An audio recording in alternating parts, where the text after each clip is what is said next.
அனைவருக்கும் வணக்கம். நான் ஜோதிடர் தமிழரசன் பேசுகிறேன். இந்த சேனல் ஃபஸ்ட் டைம் பார்க்குறவங்களா இருந்தீங்கன்னா சப்ஸ்கிரைப் பண்ணிக்கோங்க, பெல் பட்டனை கிளிக் பண்ணிக்கோங்க, ஆளுங்கிற ஆப்ஷன் இருக்கும், செலக்ட் பண்ணிக்கோங்க. அப்போ தான் நாங்கள் போடுற பதிவுகள் எல்லாமே உங்களை வந்து சேரும். இன்றைக்கி நம்ம இந்த வீடியோவில் பார்க்க போகிற தலைப்பு எதை பற்றி பார்க்க போகிறோன்னா, விருச்சிக ராசி காலபுருஷ தத்துவப்படி 8ஆம் ராசி விருச்சிக ராசி நேயர்களுக்கு உங்களோட வாழ்க்கையில் வந்து பார்த்திங்கன்னா உங்களோட எதிரி யார், உங்களுக்கு நண்பர் யார், முதுகில் குத்தக்கூடிய துரோகி யார், எந்த ராசிக்காரங்க உங்களுக்கு செட் ஆவாங்க, எந்த ராசிக்காரங்க உங்களுக்கு செட் ஆக மாட்டாங்க, இந்த மாதிரி அனைத்து விஷயமும் நம்ம இந்த வீடியோவில் பார்க்க போகிறோம். விருச்சிகங்கிறது வந்து பார்த்திங்கன்னா ஒரு செவ்வாயோடைய ராசி. மறைவு ஸ்தானம் சொல்லுவாங்க. காலபுருஷ தத்துவப்படி 8ஆம் இடம் மறைவு ஸ்தானம் சொல்லுவாங்க. 8ஆம் இடங்கிறது வந்து பார்த்திங்கன்னா அஷ்டமஸ்தானம். பொதுவாக வந்து விருச்சிக ராசிக்காரங்க எந்த ஒரு விஷயத்தையும் வெளியே பேச மாட்டாங்க, அமைதியாக இருப்பாங்க. இந்த ராசி சின்னம் தேல். இந்த தேலோட குணமே அவங்ககிட்ட இருக்கும். நண்பர்களுக்காக உதவி செய்வாங்க. இந்த உயிரை கொடுத்து தியாகம் பண்ணக்கூடிய ராசியில் அந்த விருச்சிக ராசி ஒன்று. ஒரு சில பேரில் பாருங்கள், தனக்கு இல்லைனாலுமே, தனக்கு எது இல்லைனாலும் கூடமே தன் நண்பர் ஏதோன்னு சொல்லிட்டாங்கன்னா, அவங்களுக்கு ஏதோ ஒரு பிரச்சனை இருந்தாலுமே அவங்களுக்காக உதவி செய்கிறது, அவங்களுக்காக முன்னாடி போய் நிற்கிறது, அதில் நம்பர் 1 ராசி விருச்சிக ராசி தான். தியாக மனப்பான்மை, இவங்களுக்கு தியாக மனப்பான்மை இருக்கும், அவங்களுக்கு அதிகமாகவே இருக்கும். எந்த ஒரு விஷயத்தையும் வெளியே காமிக்க மாட்டாங்க. ரகசிய நடவடிக்கை உள்ளவங்க தான் விருச்சிக ராசிக்காரங்க. இந்த மறைபொருள் சாஸ்திரம் சொல்கிறாங்க பார்த்திங்களா, மறைபொருள் சாஸ்திரம், இந்த மறைபொருள் சாஸ்திரத்தை கற்றுக்கிறது, இதெல்லாமே இந்த விருச்சிக ராசிக்காரங்களாக இருப்பாங்க. அவ்வளோ சீக்கிரம் எதையும் வந்து பார்த்திங்கன்னா தான் இருப்பிடத்தையும் வெளியே காமிச்சிக்க மாட்டாங்க. நான் இங்கே இருக்கேன், இப்படி பண்ணிகிட்டு இருக்கேன், இந்த மாதிரி விஷயங்களை அவ்வளோ சீக்கிரம் வெளியே காமிச்சிக்கவே மாட்டாங்க. ஏதோ ஒரு ரகசிய நடவடிக்கை, ஏதோ ஒரு விஷயங்கள் அவங்க மனசுக்குள்ளே இருக்கும். எவ்வளோ ஒரு நட்பாக இருந்தாலுமே, உயிருக்கு உயிராக பழகினாலுமே இவங்களுக்குள்ள தனியாக ஒரு சீக்ரெட் இருக்கும். இவங்களா மனசை நினச்சாதான் வெளியே சொல்லுவாங்க, உண்மையை சொல்லுவாங்க. அவ்வளோ சீக்கிரம் விஷயங்கள் வெளியே வாங்கவே முடியாது அவங்கக்கிட்ட.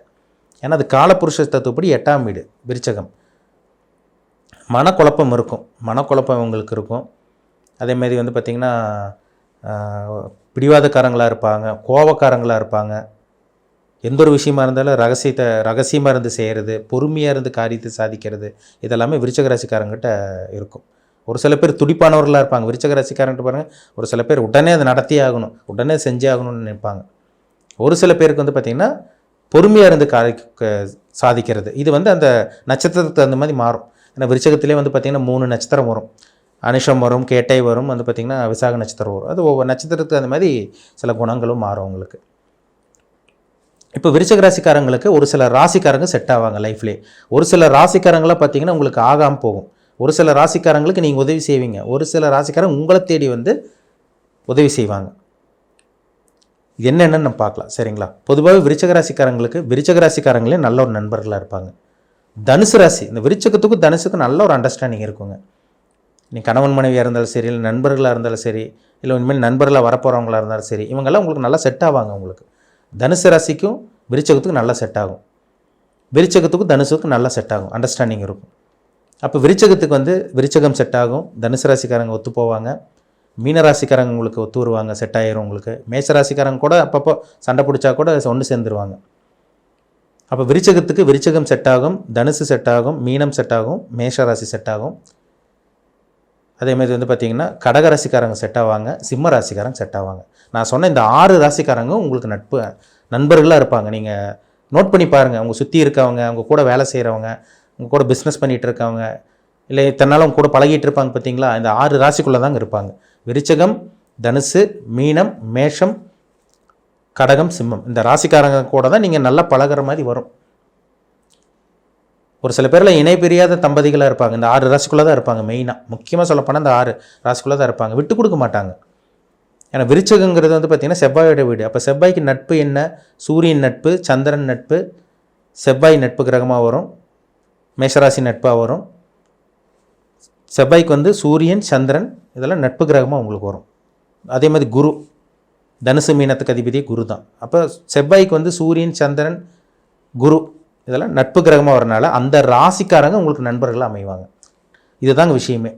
ஏன்னா சந்திரனுங்கிறது மைண்டு, மனசை குறிக்கிற கிரகமே சந்திரன் தான். ஆசை குறிக்கிற கிரகமே சந்திரன் தான். அப்போ நீங்கள் என்ன நினைக்கிறீங்களோ, என்ன ஆசைப்பட்றீங்களோ அதே மாதிரி தான் அவங்களும் நினைப்பாங்க. உங்கள் மைண்ட் செட் எப்படி இருக்கோ அதே மாதிரி தான் அவங்களோட மைண்ட் செட்டும் இருக்கும்.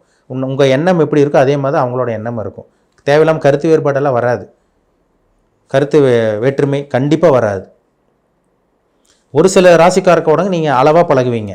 அளவாக டீசெண்டாக அளவாக பழகிவிட்டு அளவாக சமமாக பழகக்கூடிய ஒரு சில ராசி இருக்குது. என்ன ராசின்னா, இப்போ இந்த விருச்சிக ராசிக்காரங்க பாருங்கள், மகர ராசிக்காரங்க கூடயும் கும்பராசிக்காரங்க கூடயும் நீங்கள் அளவாக தான் பழகுவீங்க.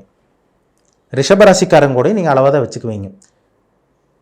அதே மாதிரி கன்னி ராசிக்காரங்க கூட, துலாம் ராசிக்காரங்க கூடயும் நீங்கள் அளவாக தான் பழகுவீங்க. அப்படி தான் இருக்கும் உங்களுக்கு. ரொம்ப ஆழ்ந்து ரொம்ப டீப்பாக பழகிற மாதிரி வராது. என்னென்னா என்ன விஷயம், தொழில் வேலை விஷயமானா அது சம்மந்தமாக தான் நீங்கள் கரெக்டாக பழகிற மாதிரி தான் வரும். ஒரு சில ராசி ஒரு ராசினாலே உங்களுக்கு சுத்தமாக ஆகலை. சரி, இந்த ராசிக்காரங்களே எங்களுக்கு பிரச்சனை தான், இந்த ராசிக்காரங்க பார்த்தாலே எங்களுக்கு பிடிக்கல, இந்த ராசிக்காரங்களை பேசினாலே பிரச்சனை வருது, அவங்க ராசிக்காரங்கனாலேயே தான் எங்களுக்கு பிரச்சனை வருதுன்னு சொல்கிற ஒரு ராசி இருக்குது பார்த்தீங்களா? அது என்ன ராசின்னு பார்த்தோம்னா அது வந்து மிதுன ராசியாக தான் இருக்கும். விருச்சகத்துக்கும் மிதுனத்துக்கும் ஆகவே ஆகாதுங்க. ஏன்னா விருச்சகங்கிறது செவ்வாயோட வீடு, மிதுனம்ங்கிறது புதனோட வீடு. அப்போ இந்த விருச்சிக ராசிக்காரங்களுக்கு வந்து பார்த்திங்கன்னா மிதுன ராசிக்காரங்க எப்போயுமே ஆகாது.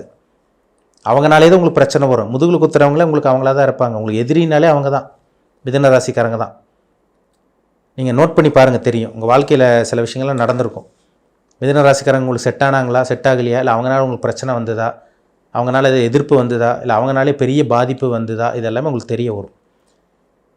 ஏன்னா புதனுடைய வீட்டுக்கு விருச்சகம் வந்து 6வது ராசியாக வரும், விருச்சகத்துக்கு புதன் 8வது ராசியாக வரும். ஷஷ்டாஷ்டக அமைப்புன்னு சொல்லுவாங்க. 6 8 வந்துடும். அப்போ எப்போவுமே விருச்சக ராசிக்காரங்களுக்கு மிதுன ராசிக்காரங்க ஆகவே ஆகாதுங்க, செட்டே ஆகாது. நான் சொன்ன அந்த 6 ராசிக்காரங்க கூட மட்டும்தான் நீங்கள் கரெக்டாக பழகிற மாதிரி வரும், நல்லா பழகிற மாதிரி வரும். மற்ற ராசி உங்களுக்கு மகரம், கும்பம், ரிஷபம், கன்னி, துலாம் சொன்ன பார்த்தீங்களா, இது கூட நீங்கள் அளவாக தான் பழகுவீங்க. ஆனால் சிம்மராசிக்காரங்க, கடகராசிக்காரங்க, தனுசு ராசி, மீன ராசி, விருச்சிக ராசி, மேசராசிக்காரங்க கூட எல்லாம் நீங்கள் நல்லா பழகிற மாதிரி வரும். அவங்க தான் உங்களுக்கு நண்பர்களாகவே இருப்பாங்க, அவங்க தான் உங்களை புரிஞ்சுக்குவாங்க. அதே மாதிரி உங்கள் ஜாதகத்தில் லக்னத்துக்கு லக்னாதிபதி வந்து எந்த அமைப்பில் இருக்காங்க, 6ஆம் அதிபதி ஆறாம் அதிபதி எங்கே இருக்கார், அதை லக்னாதிபதி எங்கே, 6ஆம் அதிபதி எங்கே. லக்னம்ங்கிறது நீங்கள் ஜாதகர், ராசிங்கிறது வந்து உடல், லக்னம்ங்கிறது உயிர், 6ஆம் இடங்கிறது நம்மளோட எதிரி. இப்போ 6ஆம் அதிபதி அந்த வீட்டுக்குண்டான கிரகம் வலுத்துட்டா, லக்னாதிபதிக்கு வலுவெல்லாம் போயிட்டாருன்னா ஜாதகர் டம்மியாக இருப்பார். 6ஆம் இடம் வலுத்துட்டா என்ன, உங்கள் எதிரி ஜெயிக்க போகிறாருன்னு அர்த்தம், உங்களுக்கு எதிரி இருப்பாங்கன்னு அர்த்தம். 6ஆம் அதிபதி வலு கம்மியாக இருந்து லக்னாதிபதி வலுத்து அந்த கிரகம் வலுத்துட்டா நீங்கள் தான் ஸ்ட்ராங்காக இருக்கீங்கன்னு அர்த்தம். உங்களுக்கு எதிரி இருக்க மாட்டாங்க, எதிரி இருந்தாலும் நீங்கள் எதிரியை ஜெயிச்சிருவீங்கன்னு அர்த்தம். இதுதான் விஷயமே, சரிங்களா? லக்னாதிபதியை விட 6ஆம் அதிபதி வலுக்கக்கூடாது. 6ஆம் அதிபதி விட லக்னாதிபதி வந்து பார்த்திங்கன்னா பலவீனமாக இருக்கக்கூடாது.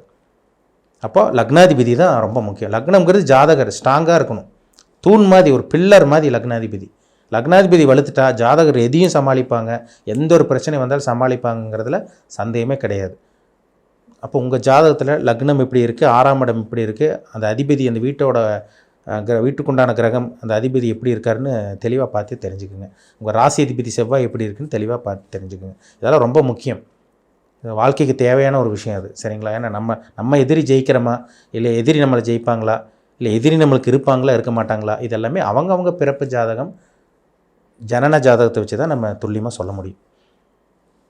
மீண்டும் அடுத்த பதிவில் சந்திக்கும் வரை உங்களிடமிருந்து விடைபெறுவது உங்கள் ஜோதிடர் தமிழரசன். இந்த சேனல் பிடிச்சிருந்தா உங்கள் நண்பருக்கு, உறவினருக்கும் ஷேர் பண்ணுங்கள், லைக் பண்ணுங்கள், சப்ஸ்கிரைப் பண்ணுங்கள், பெல் பட்டனை கிளிக் பண்ணிக்கோங்க, ஆல்ங்கிற ஆப்ஷன் இருக்கும், அதையும் செலக்ட் பண்ணிக்கோங்க. அப்போ தான் நாங்கள் போடுற பதிவுகள் எல்லாமே உங்களை வந்து சேரும். நன்றி, வணக்கம்.